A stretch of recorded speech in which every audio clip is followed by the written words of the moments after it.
শেখ হাসিনার পতন এবং পালিয়ে যাওয়ার পর প্রেসিডেন্ট শাহাবুদ্দিন চুপ্পুকে অপসারণের চেষ্টা হয়েছিল অল্প কিছুদিনের মধ্যেই।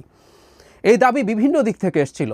বিশেষ করে আমরা খেয়াল করেছি তখন এনসিপি হয়নি, বৈষম্যবিরোধী ছাত্র আন্দোলন এবং জাতীয় নাগরিক কমিটি ছিল, তাদের দিক থেকে দাবি তোলা হয়েছে, বেশ সময়সীমা বেঁধে দেওয়া হয়েছিল শহীদ মিনার থেকে, আমাদের সম্ভবত মনে থাকার কথা। এবং এই একই দাবি আরও আগে থেকে করেছেন এবং পরেও কন্টিনিউ করে গেছেন জনাব পিনাকি ভট্টাচার্য, অত্যন্ত ইনফ্লুয়েন্সিয়াল অ্যাক্টিভিস্ট, আমরা এভাবেই বলবো, সবচেয়ে ইনফ্লুয়েন্সিয়াল এভাবে বলাই যায়। তিনি এই দাবি ক্রমাগত করে গেছেন, কিন্তু শেষ পর্যন্ত ওটা আর কার্যকর হয়ে ওঠেনি। বিএনপি প্রায় প্রকাশ্যে অবস্থান নিয়েছিল চুপ্পুকে অপসারণের বিরুদ্ধে। সেই একই রকম দাবিতে আবার জনাব পিনাকি ভট্টাচার্য দাবি তুলেছেন। গতকাল তার একটা ভিডিও আমি দেখলাম, যেখানে তিনি অভিনব একটা প্রস্তাব নিয়ে এসছেন, সেটা হচ্ছে চুপ্পুকে সরাতে হবে এবং চুপ্পুকে সরানোর জন্য বেশ কিছু কারণ তিনি সামনে এনেছেন। এই কারণগুলো যৌক্তিক কিনা, সঠিক কিনা, আমরা সেটা নিয়ে খানিকটা আলাপ করতে চাই। এবং অভিনব এই কারণে বলছি যে চুপ্পুকে যদি অপসারণ করা যায়, তার জায়গায় প্রেসিডেন্ট হিসেবে বেগম খালেদা জিয়াকে তিনি প্রপোজ করেছেন। ইন্টারেস্টিং। কেন এই ধরনের প্রস্তাব আমাদের সামনে আসছে সেটা নিয়ে আলাপ করার জন্য এই ভিডিও। জনাব পিনাকি তার ভিডিওতে অনেকগুলো কথা বলেছেন এবং জনাব চুপ্পুকে কেন অপসারণ করতে হবে, আমি নীতিগতভাবে এটা মানতে প্রস্তুত আছি। অত্যন্ত নিচু স্তরের একজন মানুষ তিনি তার ভিডিওতে দেখিয়েছেন যিনি শেখ হাসিনাকে কদমবুসি করেন, 3 মাস ধরে কদমবুসি আর নেন না, তার মানের পায়ের ধুলা নিতে পারছেন, পায়ের ধুলা শব্দটা বলছেন। মানে প্রেসিডেন্ট হওয়ার পর একটা মানুষ এসব কথাবার্তা বলছেন, তিনি রাষ্ট্রের সর্বোচ্চ পদে, এত নিচু স্তরের মানুষ, এটা নিয়ে আমার কোনো রকম কোনো দ্বিধা নেই। এস আলমের কর্মচারী ছিলেন, রাইট। এবং জনাব পিনাকি এখানে আরেকটা হাইপোথেসিস এনেছেন, সেটা হচ্ছে মুজিব বাহিনীতে ছিলেন। এগুলোরও এক ধরনের, ছাত্রলীগ, মুজিব বাহিনী, এগুলোরও এক ধরনের হিস্ট্রি তিনি এনেছেন। আমি এগুলো সরিয়ে রাখছি, সব সরিয়েও বলছি কিছু হোক না হোক অত্যন্ত নিচু স্তরের একজন মানুষ, এটা নিয়ে আমার কোনো দ্বিধা নেই। এবং শেখ হাসিনার প্রেসিডেন্ট হতে হলে নিচু স্তরের মানুষই হতে হবে, এটা নিয়ে আমরা কেউ দ্বিমত করব না। এবং এটাও সত্য, শেখ হাসিনার নিযুক্ত এই মানুষটা দেশের সর্বোচ্চ পদে রয়ে গেছেন, এটাও শোভন না, সব কিছু আমরা একমত। কিন্তু তিনি বিপজ্জনক কিনা, এই আলাপটা দীর্ঘদিন থেকে হয়েছে। মানে যখন তাকে অপসারণের কথা হচ্ছিল তখন নানান রকম কথাবার্তা, মানে একটা উদাহরণ দেই, জনাব ওয়াকারুজ্জামান সম্পর্কে বলা হতো তিনি ভারতের লোক। ইভেন জনাব পিনাকি ভট্টাচার্য অনেকবার এই আলাপ করেছেন, তিনি তার জায়গা থেকে সেটা তার মতো করে অ্যাস্টাবলিশ করার চেষ্টা করেছেন। এবং আমাদের দেশে অনেকে বলেছেন যে ইনি ভারতের লোক, শেখ হাসিনার লোক, একই সাথে প্রেসিডেন্ট ভারতের লোক, শেখ হাসিনার লোক, সুতরাং তারা দুজন মিলে জরুরি অবস্থা জারি করে দিয়ে নাকি কী করে ফেলবেন। আমি অনেককেই একই আলাপ করতে দেখেছি। পরে রীতিমতো আমি এটা একটা আলাদা ভিডিও করে দেখিয়েছি, বাংলাদেশে জরুরি অবস্থা জারি প্রেসিডেন্ট করতে পারে না। মানে আমরা প্রেসিডেন্টের নামে অনেক কিছু দেখি, আসলে এগুলো প্রেসিডেন্ট করেন না, এই জিনিসটা আমরা ধরতে পারি না। এমনকি জরুরি অবস্থার জন্য প্রধানমন্ত্রীর কনস্টিটিউশনে আমাদের এখন প্রধান উপদেষ্টা, তার কাউন্টার সিগনেচার লাগবে, সুতরাং উনি না চাইলে কখনোই এটা হবে না। ধরুন যে কোনো দণ্ডপ্রাপ্ত আসামিকে ক্ষমা করে দিতে পারেন প্রেসিডেন্ট। রাষ্ট্রপতির ক্ষমা বলে আমরা একসময় ছোটোবেলায় রাষ্ট্রপতিকে গালিগালাজ করতাম যে রাষ্ট্রপতি এটা এই বিরাট খুনিকে ক্ষমা করে দিয়েছে। উত্তর হচ্ছে সব প্রধানমন্ত্রীর ক্ষমা। কনস্টিটিউশন আর্টিকেল 48(3) খুব ক্লিয়ারলি লেখা আছে, খুব বেসিক কনস্টিটিউশন আন্ডারস্ট্যান্ডিং আমাদের যারা আছে আমরা তারা জানি যে দুটো কাজ, একটা প্রধানমন্ত্রী নিয়োগ করা এবং আরেকটা হচ্ছে প্রধান বিচারপতি নিয়োগ করা। এই দুটো বিষয় ছাড়া তার আর কোনো রকম কোনো ব্যক্তিগতভাবে সিদ্ধান্ত নেওয়ার ক্ষমতা নাই, কোনোভাবেই নেই। মানে একটা বিল তার কাছে পাঠালে তিনি ওটা একবার বিবেচনার জন্য বলতে পারেন, আর তিনি যদি সেটা না পাঠান, নিজের কাছে রেখে বসেও থাকেন, এটা 15 ডেজ পরে সিগনেচার হয়ে গেছে বলে ধরে নেওয়া হবে। এই হচ্ছে প্রেসিডেন্টের ক্ষমতা। আর অর্থ বিল মানে যদি হয় সেটা তিনি ফেরতও পাঠাতে পারবেন না, একটু রিকনসিডার করো, সেই ক্ষমতাও তার নেই। মানে ফাতেহা পড়া কবরে গিয়ে শাহাবুদ্দিন আহমদ বলেছিলেন, এছাড়া আর কোনো কাজ নেই, ট্রুলি কোনো কাজ নেই। এই রাষ্ট্রপতি চুপ্পু থাকাটা অসুন্দর, কিন্তু চুপ্পু থেকে কোনো ক্ষতি করতে পারবে এই আর্গুমেন্ট একেবারেই ভুল, একেবারেই ভুল। জনাব পিনাকি চুপ্পুকে না সরানোর কারণে কি ক্ষতি হচ্ছে বলে বলছেন যে কিছুই করা যাচ্ছে না, না জুডিশিয়ারিতে, না পুলিশে, না প্রশাসনে, না সেনাবাহিনীতে, মানে কিছুই নাকি করা যাচ্ছে না। এবং তার ভাষ্য মতে জুলাই সনদ করা যাচ্ছে না, সংস্কার করা যাচ্ছে না, এই সব কিছুর পেছনে নাকি চুপ্পু। ইয়াস, উনি এগুলো বলেছেন। একটা কথা খুব স্পষ্টভাবে আমরা বলতে চাই, এই যা করা যাচ্ছে না, যা করা হচ্ছে না, এগুলোর প্রত্যেকটা দায় ডক্টর ইউনূস সরকারের এবং ডক্টর ইউনূসের। সোজা সাপটা কথা। কোনো কিছু করার ক্ষেত্রে কোনো ব্যারিয়ার তৈরির ন্যূনতম ক্ষমতা চুপ্পুর নেই। আই রিপিট, এইসব কোনো ক্ষেত্রে কোনো রকম ব্যারিয়ার তৈরি করার ন্যূনতম ক্ষমতা চুপ্পুর নেই।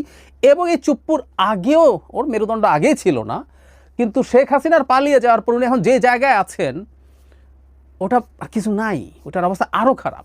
উনি সরকারের কাজে বাধা দেবেন, এই গাটস হবে আমাদের কমন সেন্স কি বলে? No way, no way. সুতরাং যাবতীয় ব্যর্থতার দায় যদি হয় সেটা ডক্টর ইউনূসের। বাই এনি চান্স চুপ্পুকে ভিলেইন বানানোর মাধ্যমে, বলির পাঠা বানানোর মাধ্যমে ইউনূসের দায়, ডক্টর ইউনূসের দায় মুক্তির চেষ্টা হচ্ছে কিনা সেটা দেখতে হবে। সংসদে ভাষণ দেবেন তিনি, তার ভাষণের উপর ধন্যবাদ প্রস্তাব হবে। হ্যাঁ, উনি সংসদে ভাষণ দেবেন প্রথমবার, এটা ঠিক আছে, কিন্তু ধন্যবাদ প্রস্তাব হবে। সংসদে ভাষণটা আসলে কে দেয়, কে লিখে দেয়? মানে খুব হাসির ব্যাপার, মানে প্রেসিডেন্টের এই ক্ষমতাও নাই যে তিনি একটা ভাষণ লিখে সেটা পার্লামেন্টে পড়ে আসবেন। ইয়াস, এটা মন্ত্রী পরিষদের লিখিত একটা ভাষণ, মন্ত্রী পরিষদে পাশ হয়, উনি গিয়ে এটা পড়ে আসেন। সো এই ভাষণটাও আসলে যদি পরবর্তী নির্বাচনে বিএনপি যেতে বা যেই জিতুক, তার লেখা ভাষণ তিনি গিয়ে পড়বেন। সুতরাং ধন্যবাদ প্রস্তাবের আলোচনা হবে ওই কন্টেন্টের ওপরে, এখানে চুপ্পুর কোনো কন্টেন্ট নেই। তার কাছে সংসদ সদস্যরা শপথ নেবেন, এটা কে তিনি জনাব পিনাকি ভট্টাচার্য ভালোভাবে দেখেন না। আমরা একটু জেনে রাখবো, পার্লামেন্টের সদস্যদের শপথ আসলে মানে আমাদের আইন অনুযায়ী স্পিকার সেটা পড়ান। এখন টেকনিক্যালি শিরিন শারমিন চৌধুরী আমাদের স্পিকার কিনা এই আলাপটা সাংবিধানিকভাবে আছে, পরবর্তী সংসদে পরবর্তী স্পিকার হওয়া পর্যন্ত কিন্তু তার দায়িত্ব থেকে যায়। হ্যাঁ, এটা সত্য, রাষ্ট্রপতি ক্যাবিনেটকে শপথ পড়াবেন। আমাদের সামনের মন্ত্রিসভা যেটা হবে তাকে তিনি ক্যাবিনেট সেটা শপথ পড়াবেন। এবং আবারও আমি একমত, সেটা সুন্দর না, চুপ্পু যত কাজই করবে এটা সুন্দর না, কিন্তু চুপ্পু ক্ষতিকর দেশকে ধ্বংস করে ফেলছে, এই আর্গুমেন্টটা আটারলি রং। আমরা দেখলাম তো এই 10 মাস চলে গেল, 11 মাস চলে গেল, চুপ্পু আর জনাব ওয়াকার মিলে দেশকে কোথায় কী ঝামেলা করেছেন, জরুরি অবস্থা জারি করা থেকে শুরু করে ইত্যাদি ইত্যাদি, নাথিং হ্যাপেন্ড। এখন বেগম খালেদা জিয়াকে রাষ্ট্রপতি করার প্রস্তাব তিনি আনছেন। বেগম খালেদা জিয়া রাষ্ট্রপতি হবেন, বাংলাদেশের প্রথম নারী রাষ্ট্রপতি, এটা আসলেই অসাধারণ ব্যাপার, কোনো সন্দেহ নেই। এবং তার মতো একজন ব্যক্তিত্ব যিনি বাংলাদেশের গণতান্ত্রিক লড়াইয়ে দীর্ঘ লড়াই করে গেছেন। আমি বেগম খালেদা জিয়ার ত্যাগ নিয়েও আলাদাভাবে কথা বলেছি, যিনি মারাত্মক জটিল রোগে আক্রান্ত হয়ে সরকারের সাথে কম্প্রোমাইজ করেননি, লড়াই করে গেছেন, জেলে থেকেছেন, তখনও কোনো রকমভাবে দলকে একটা পাতানো নির্বাচনে পার্টিসিপেট করানোর চেষ্টা থেকে দূরে ছিলেন। মানে ইনর্মাস সেই এরশাদের সময় থেকে, মানে আমি প্রায় বলি যে জিয়াউর রহমান তো আসলে রাজনীতিবিদ ছিলেন না, তিনি একজন রাষ্ট্রপতি ছিলেন, সেখানে থেকে একটা দল তৈরি করেছেন, সেখানেও তার বিরাট ক্রেডিট আছে। ক্ষমতায় থাকলেও এরশাদ তার দ্বিগুণ ক্ষমতায় থেকেও তার কাছাকাছিও কোনো দল তৈরি করতে পারেনি, কিন্তু বিএনপি ট্রুলি একটা রাজনৈতিক দল হয়ে উঠেছিল বেগম খালেদা জিয়ার হাত ধরে। একজন সাধারণ গৃহিণী থেকে তিনি এই অসাধারণ অর্জন করেছেন, প্রাইম মিনিস্টার ছিলেন 3 বার, এবং অসাধারণ হবে তিনি যদি প্রেসিডেন্ট হন। কিন্তু আমাদের প্রশ্ন হচ্ছে, তাকে কেন এই সরকারের চুপ্পুকে সরিয়ে প্রেসিডেন্ট হতে হবে? আমরা মোটামুটি চোখ বন্ধ করে বলে দিতে পারি বিএনপি ক্ষমতায় আসছে। বিএনপি ক্ষমতায় আসছে আসলে এটা বিরোধীরাও জানে। আমি প্রায় দেখি বিরোধীরা বলেন বিএনপি তাড়াতাড়ি নির্বাচন চায় কারণ বিএনপি ক্ষমতায় এসে লুটপাট করতে চায়। তার মানে তারাও বলছে বিএনপি ক্ষমতায় আসবে, বোঝে। তো তাই যদি হয় বিএনপি তাদের নিজেদের ভোটে বেগম খালেদা জিয়াকে রাষ্ট্রপতি বানাবেন, একটা নির্বাচিত সংসদ। এখন অবশ্য এই সংসদের এখনও রাষ্ট্রপতি কীভাবে নির্বাচিত হবে পুরোপুরি সম্ভবত শেষ হয়নি আলোচনা। এই পার্লামেন্টের ভোটের বাইরেও একটা ডিফারেন্ট ইলেকটোরাল কলেজের আলাপ আছে, যেখানে লোকাল গভর্নমেন্টকেও ইনক্লুড করার আলাপ আছে। যেটাই হোক না কেন, মানে সেটা বিএনপি আসার পরে বিএনপি এই কাজটা করতে পারবে, এটাই সবচেয়ে গৌরবের ব্যাপার। এখনকার সিস্টেমও যদি থাকে, একটা জেনুইন নির্বাচনে গঠিত জেনুইন পার্লামেন্টের পার্লামেন্টারিয়ানরা বেগম খালেদা জিয়াকে প্রেসিডেন্ট নির্বাচন করছেন, তাহলে এখন কেন? জনাব পিনাকি যেটা বলার চেষ্টা করছেন যে এখানে প্রধান উপদেষ্টা থাকলেন আর উপরে বেগম খালেদা জিয়া যদি থাকেন তাহলে সব কিছু খুব নিরাপদ থাকবে, নির্বাচনটার ব্যাপারে আর কোনো কনফিউশন থাকবে না। আবারও একই কথা, বেগম খালেদা জিয়া যদি রাষ্ট্রপতি থাকেন এবং সরকার যদি নির্বাচনকে ম্যানিপুলেট করতে চায়, সরকার বলছে কিন্তু, নির্বাচন কমিশন বলছি না, নির্বাচন কমিশন নির্বাচন করে এই আলাপগুলো করি না আমি, এগুলো শেখ হাসিনা করতেন। টেকনিক্যালি কথাগুলো ঠিক আছে, কিন্তু এগুলো আসলে বাংলাদেশের বাস্তবতা না। এই কারণে আমরা তত্ত্বাবধায়ক সরকার নিয়ে ভীষণ শোরগোল করেছি। 11 সালে যখন করেছে পঞ্চদশ সংশোধনী থেকে, শেখ হাসিনা যে মানে শয়তানি করতে যাচ্ছে, সেই শয়তানি আমরা ধরতে পেরে তখন থেকে শোরগোল করি। সো তখন যদি ডক্টর ইউনূস সরকার বা তার সরকারের একাংশ নির্বাচনকে ম্যানিপুলেট করতে চায়, বেগম খালেদা জিয়ার ঠেকাতে পারার কোনো কারণ নেই, কোনো কারণ নেই। রাষ্ট্রপতির ওই ক্ষমতাই নেই। সুতরাং এগুলো প্রত্যেকটাই আসলে কোনোভাবে যৌক্তিক না তাকে এখন করানোর জন্য, বরং এখন রাষ্ট্রপতি যদি তাকে করাতেও হয়, এটাও একটা স্পেশাল র্যাটিফিকেশন পরে লাগবে। আইনগতভাবে এটা অসাংবিধানিক এবং বেআইনি হবে। কারণ একজন রাষ্ট্রপতি যদি চলে যান, নতুন রাষ্ট্রপতি নির্বাচন করে সংসদ, এখন সংসদ নেই।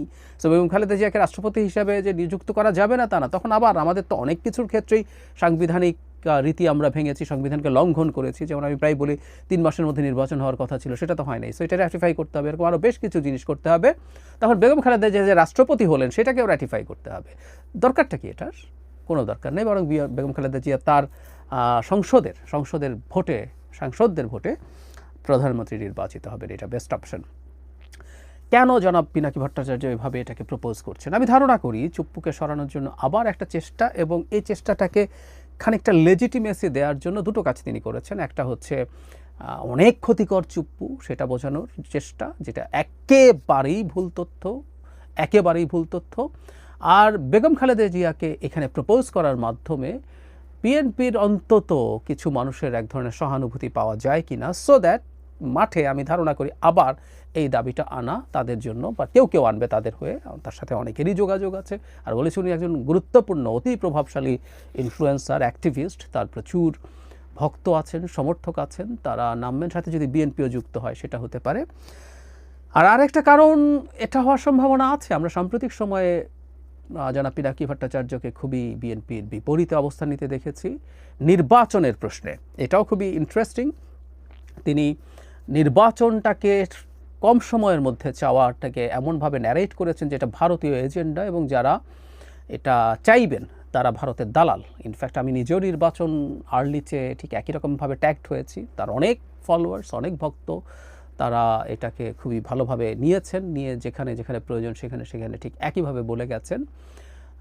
আমরা তারপরে এটা ব্যক্তিগতভাবে আমার কাছে খুব ভালো লাগে যে তিনি অন্তত এখন এই যে নির্বাচন ফেব্রুয়ারিতে হওয়ার সম্ভাবনা আছে, তিনি একটা ভিডিওতে ফেব্রুয়ারিতে নির্বাচন হলে ভালো হবে বলছেন, যেটা আদতে তার আগের যে অবস্থান, এটাও খুবই দ্রুত নির্বাচন। তিনি তো চেয়েছিলেন যে 5 বছর সরকার থাকবে, সেটারও একটা ফর্মুলা তিনি দিয়েছিলেন, তাতে ভারতের আধিপত্যবাদ বা সব কিছুকে মোটামুটি সামলে পরবর্তী সরকার আসতে পারবে। কিন্তু তার জায়গায়ও এখন তিনি ফেব্রুয়ারিতে নির্বাচন অ্যাগ্রি করছেন, এবং সেটা এক অর্থে মানে বিএনপি যা চাইছে, ইভেন শুধু বিএনপি না, মানে এই নির্বাচনটা সেনাপ্রধান চেয়েছেন, তিনিও, এবং যারা চেয়েছে প্রত্যেকে তো আসলে দালাল হয়ে গিয়েছিল ভারতের। কিন্তু তিনি এখন এই ব্যাপারে অ্যাগ্রি করছেন আমরা ধারণা করি, এবং এই নির্বাচনটা ফেব্রুয়ারির দিকে তার সমর্থন আছে। তার যে অবস্থানগত পরিবর্তন, সেটার কারণেই তিনি হয়তো বিএনপির যে সাপোর্ট